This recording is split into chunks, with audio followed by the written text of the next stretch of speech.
Dentro de mi época de gestión en Deportivo Alavés pasamos también penurias, pero logramos ir batiendo hitos poco a poco, ¿no? Ascender a segunda división, de segunda división ascender a primera división, que hacía 40 años que los verdes no jugaban en primera división, encontrarnos con un mito de los banquillos como Mané, que logró de un equipo llevarlo a Dortmund, y ese fue el cenit, ¿no? El mayor logro en la historia del Deportivo Alavés, ¿no? Después ver aquella final, que la verdad es que fue, pues habrá sido de las más atractivas que se pueden dar, ¿no? Un 5-4 y tal y como perdimos.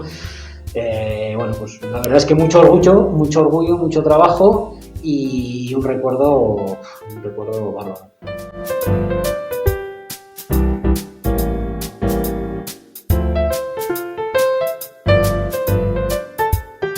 En los últimos años han subido 3-4 jugadores ahora mismo y del filial en el primer equipo. Eso no es fácil. El filial en los últimos años se está convirtiendo en un contenedor de jugadores que van llegando de fuera y apostar porque uno de ellos salga. Es muy difícil llegar a primera división, muy difícil. Y bueno, pues aquí 3 en los últimos años. Y más son bastante jóvenes. Son muy jóvenes, están en 20 añitos, o sea que son unas edades muy jóvenes para jugar en primera división, ¿no? Hay que tener muchas hechuras para aguantar esa presión.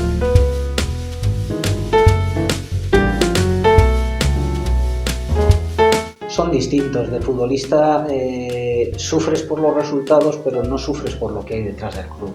En los despachos el problema es que tú ves lo que significa la diferencia entre ganar y perder, los ingresos que tienes que obtener. Todo tiene que ser de una estabilidad financiera y eso hace que se vea todo con otra perspectiva muy diferente, ¿no? Pero bueno, cada cosa tiene su atractivo, ¿no? Yo, como más he disfrutado, por supuesto, ha sido como futbolista. Entrenas 4 o 5 días y después disfrutas en un partido, y a que me gusta competir, pues eso es la vida, ¿no? Y sobre todo en Vitoria, que normalmente la afición siempre tiene un tratamiento excelente con los jugadores, pues bueno, pues estás en la gloria.